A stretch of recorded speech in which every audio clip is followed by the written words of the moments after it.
성부와 성자와 성령의 이름으로 아멘. 예수님과 머니 하나 되신 성심을 통해 아버지의 뜻 안에서 기도드립니다. 사랑하는 하느님 아버지, 오늘도 저희들에게 무한한 진리의 바다로 초대하여 주시는 사랑에 감사드립니다. 그 광활한 세계를 다 이해할 수도 없을 뿐더러 가르쳐 주시는 것마저도 올바르게 반영하지 못하는 이 부족함을 늘 매 순간 죄송스럽게 생각하며 또 회개하고 뉘우칩니다. 오늘도 아버지께서 그 광활한 빛의 세계를 가르쳐 주시는 그 사랑에 감사드리며 오늘 가르쳐 주시는 진리가 저희들의 새로운 정신세계의 근간의 인식체계가 될 수 있도록, 그래서 사고방식이 아버지 나라에 살아가기에 합당한 자녀로서의 사고방식으로 변화될 수 있는 은총으로 축복하여 주시옵소서. 이 모든 기도 우리 주 예수 그리스도의 이름으로 기도드리나이다. 아멘. 성부와 성자와 성령의 이름으로 아멘. 안녕하십니까. 하나님의 뜻 성교의 피아수녀입니다. 오늘도 여러분들과 함께 성경 말씀 안에 담겨져 있는 빛의 나라의 그 광활한 세계, 아버지께서 가르쳐 주시는 나라에 대해서 학습해 보도록 하겠습니다. 2022년 3월 12일 사순 제1주간 토요일입니다.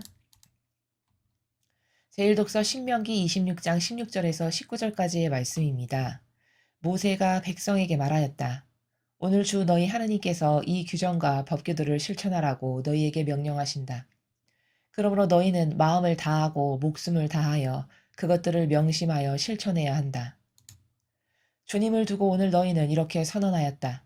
곧 주님께서 너희의 하느님이 되시고 너희는 그분의 길을 따라 걸으며 그분의 규정과 계명과 법규들을 지키고 그분의 말씀을 듣겠다는 것이다. 그리고 주님께서는 오는 너희를 두고 이렇게 선언하셨다. 곧 주님께서 너희에게 말씀하신 대로 너희가 그분 소유의 백성이 되고 그분의 모든 계명을 지키며 그분께서는 너희를 주님께서 만드신 모든 민족들 위에 높이 세우시어 너희가 찬양과 명성과 영화를 받게 하시고 너희가 주 너희 하느님께서 말씀하신 대로 그분의 거룩한 백성이 되게 하시겠다는 것이다. 주님의 말씀입니다. 하느님 감사합니다.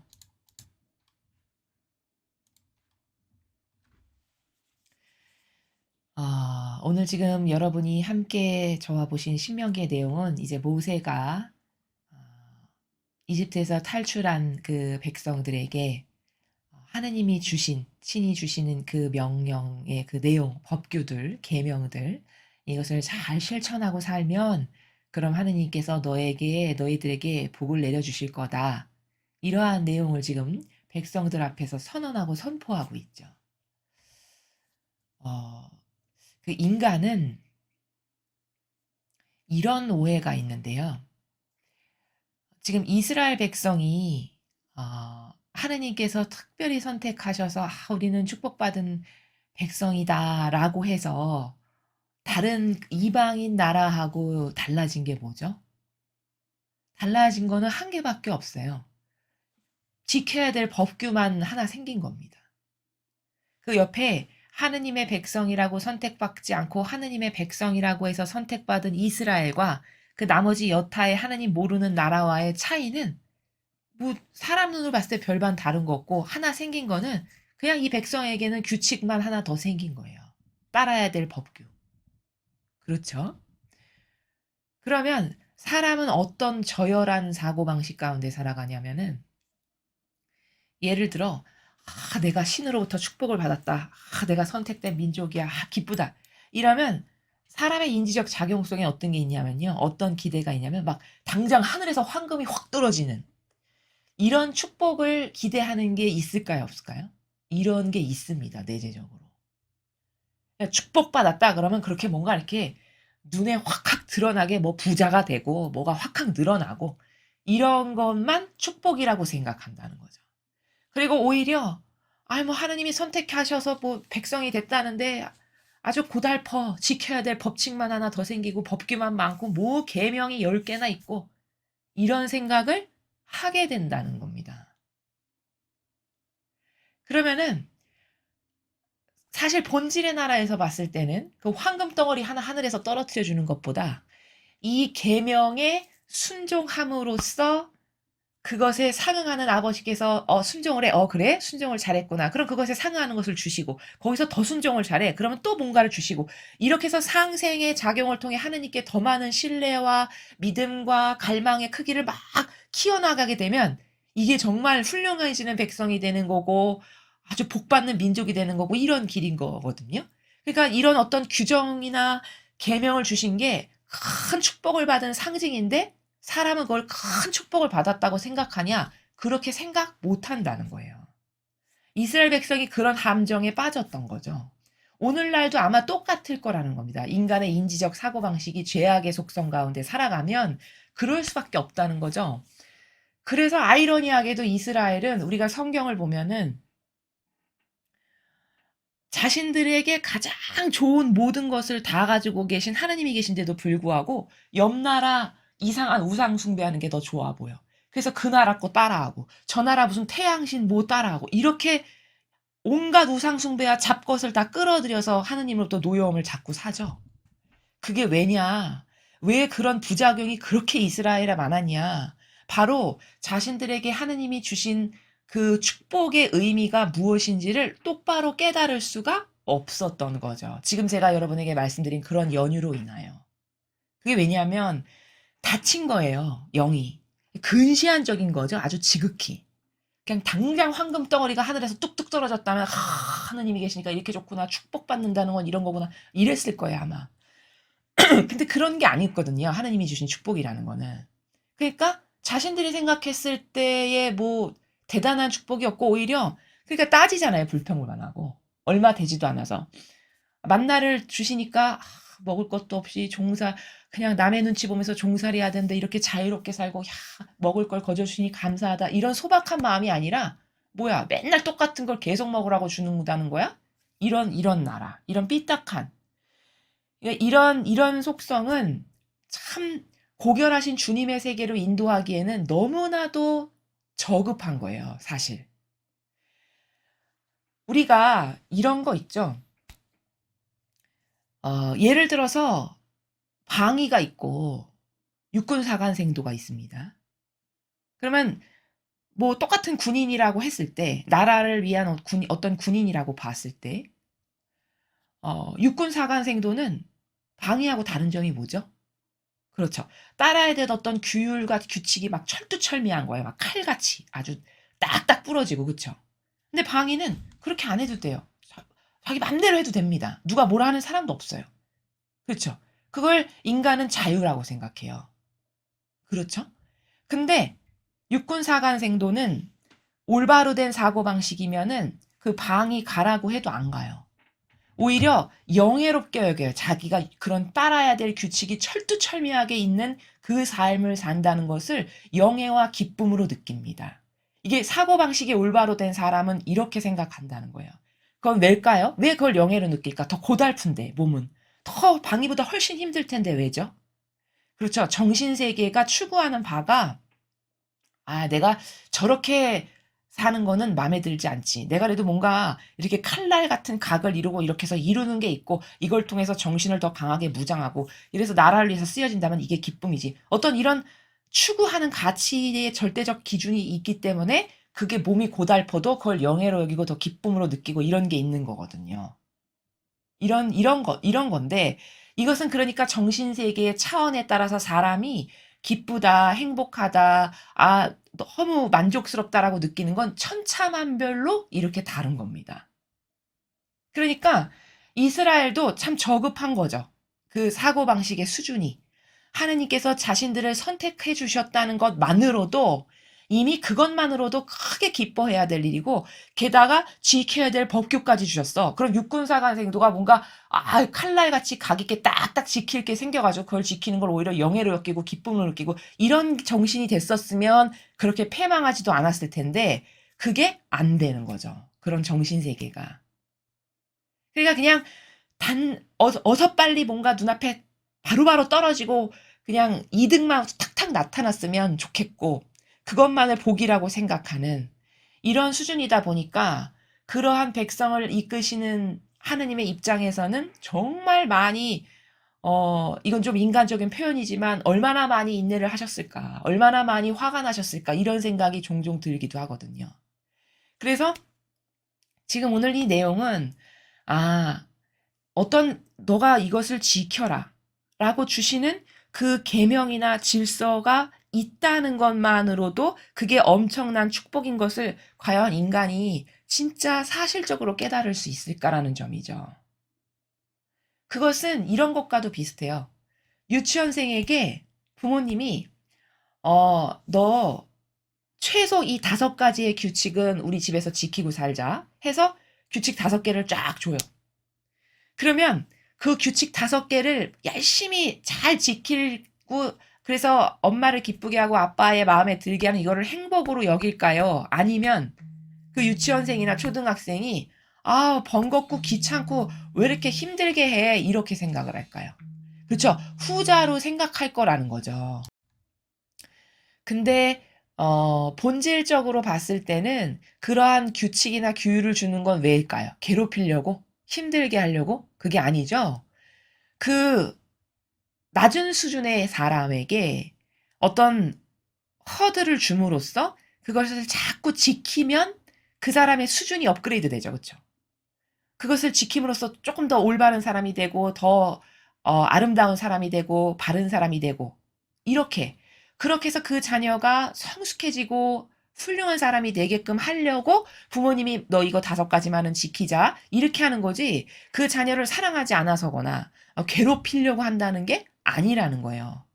그러면 이것은 조금만 이렇게 생각해봐도 금방 이해가 되죠. 그럼 하느님은 그러한 마음으로 이런 규율과 법규를 주시는 거고 그것을 잘 지켜서 쟤네들이 나에게 점점 더 가까이 다가오게 그래서 내가 축복을 그러면 더 반양 잘하면 더 주고 이래야지 이런 계획이신데 도저히 그것에 반양할 만한 수준이 안 된다는 겁니다. 그래서 이스라엘이 그것뿐만 아니라 물론 바리사일 보학자로부터 받아먹은 누룩도 영향력을 끼쳤지만 이러한 차원에서 살다 보니까 올바르게 반향을 할 수가 없었다는 거죠. 그래서 우리는 참 오해가 많아요. 이 인간적인 사고방식이라는 거는 뭐 한두 가지가 아니고 전 범위에 걸쳐서 다 그런데 인간적인 사고방식은 다 이렇게 분석을 하면 다 거꾸로 뒤집어서 생각을 하는 겁니다. 그렇죠? 그래서 어젠가 그제서의 강의에서도 말씀을 드렸는데 왜 청해야 주실까? 그냥 주셔도 될 텐데. 왜 두드려라, 청해라, 뭐 이렇게 해야 주신다라고 왜 그러실까? 그것은 어제 말씀을 드렸죠? 그거는 그 올바른 갈망을 그랬을 때 그에게 주어야만 그도 부작용이 없고, 그렇게 해서 받아봐야만 그가 성장이 되고 성숙해져요. 그의 정신세계와 인격이. 그렇겠죠? 그것을 위해서 하느님께서는 청하면 받게 하고 받으면 그가 또 신뢰가 업그레이드 되고 그러면 또 하느님께 더 가까이 다가갈 거고 이러한 관계를 통해서 사실은 그 자녀가 더 좋아지게 하게 하시기 위함이지 절대 하느님께서 그를 괴롭히거나 힘들게 하거나 사랑하지 않아서가 아니라는 거죠. 오늘도 같은 관점이죠.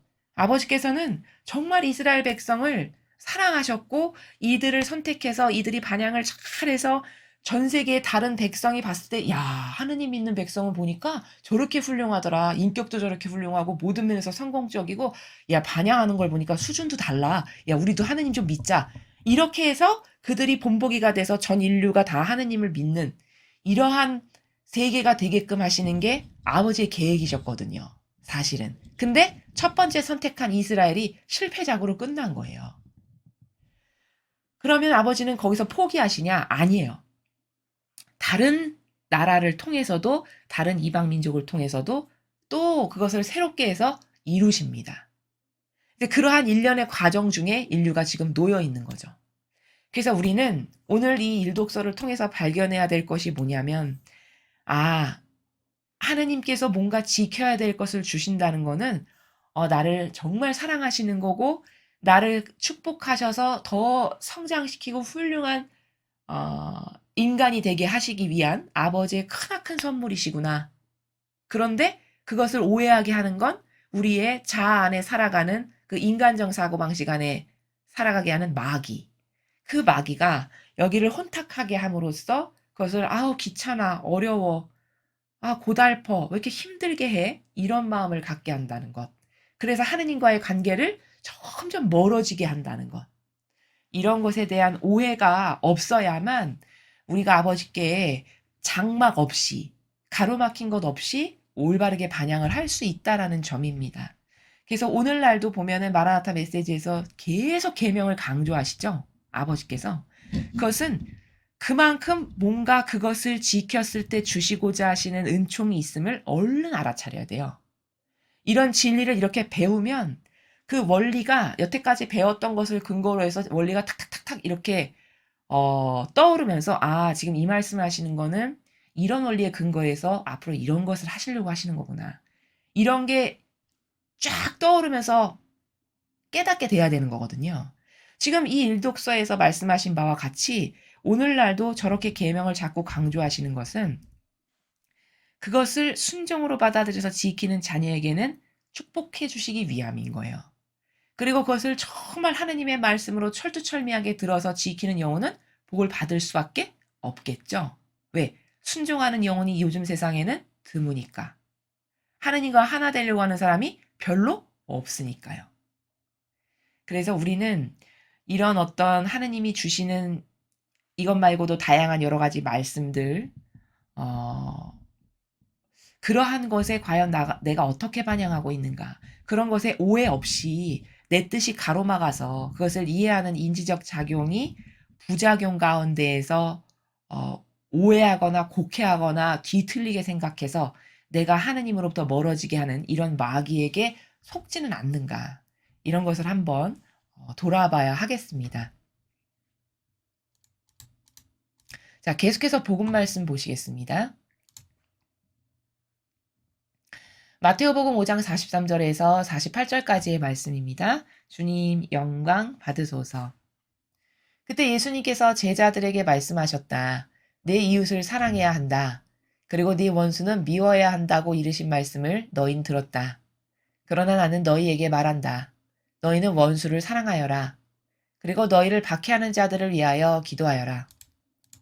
그래야 너희가 하늘에 계신 너희 아버지의 자녀가 될 수 있다.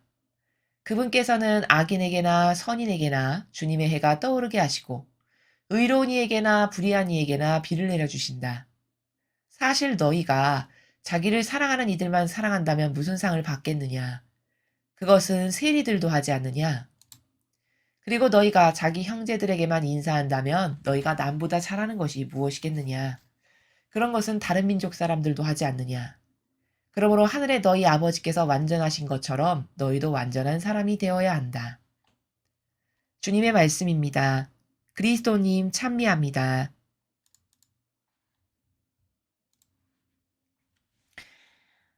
이 인류가 가지고 있는 많은 오해와 부작용 중에 대표적인 게 사랑에 대한 오해인데요. 어, 우리는 사랑해야 된다라고 하면 이것을 단수로 들어요. 그 단수로 듣는다는 건 무슨 말이냐면은 사랑은 종류가 굉장히 다양한 거거든요. 그것은 사람에 따라 다 다르고요. 그가 어떻게 반영하느냐에 따라서도 다 다르게 줄 수밖에 없는 천차만별로 다른 게 사랑의 나라예요. 예를 들면 내가 엄마를 사랑하는 마음과 아빠를 사랑하는 마음, 동생을 사랑하는 마음, 혹은 결혼을 했다면 내 남편을 사랑하는 마음, 뭐 내 자녀를 사랑하는 마음, 이게 다 다르죠, 색깔이. 그렇죠. 그러면 그거 사랑 아닌가요? 아니요, 다 사랑이에요. 그렇죠. 그러나 그 사람의 고유성에 맞게끔 색깔이 다 다르죠. 이렇듯이 사랑은 천차만별로 그 각각의 고유성에 맞게 또 그 사람이 어떻게 반영하느냐에 따라서 내가 다르게 줄 수밖에 없는 이런 다중적 그리고 다양한 차원의 나라라는 겁니다. 근데 거짓 교회가 가르치기를 하나님은 사랑이시니까 모두를 사랑하십시오.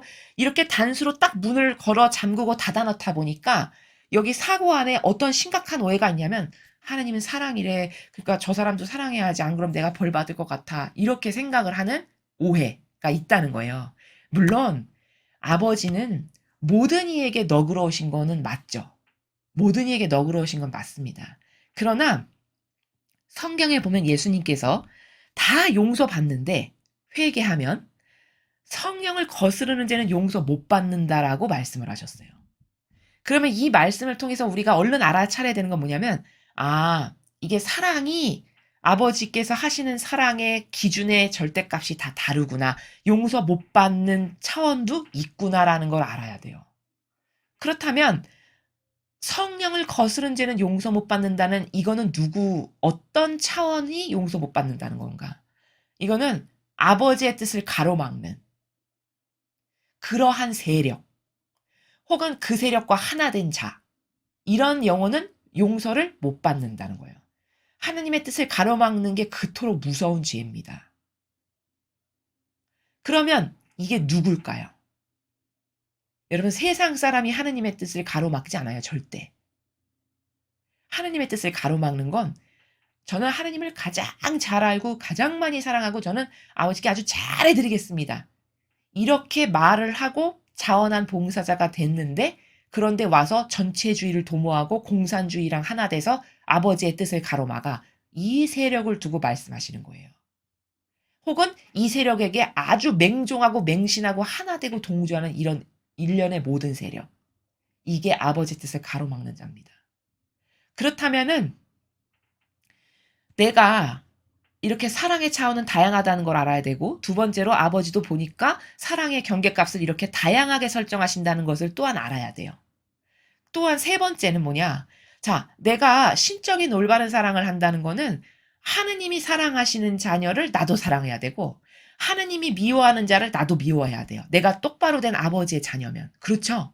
이건 너무 쉬운 것이, 예를 들어 내 부모님이, 저 사람이 내 부모의 원수야. 근데 내가 그 사람을 아주 열렬히 사랑해. 그럼 이거 될 법한 말입니까?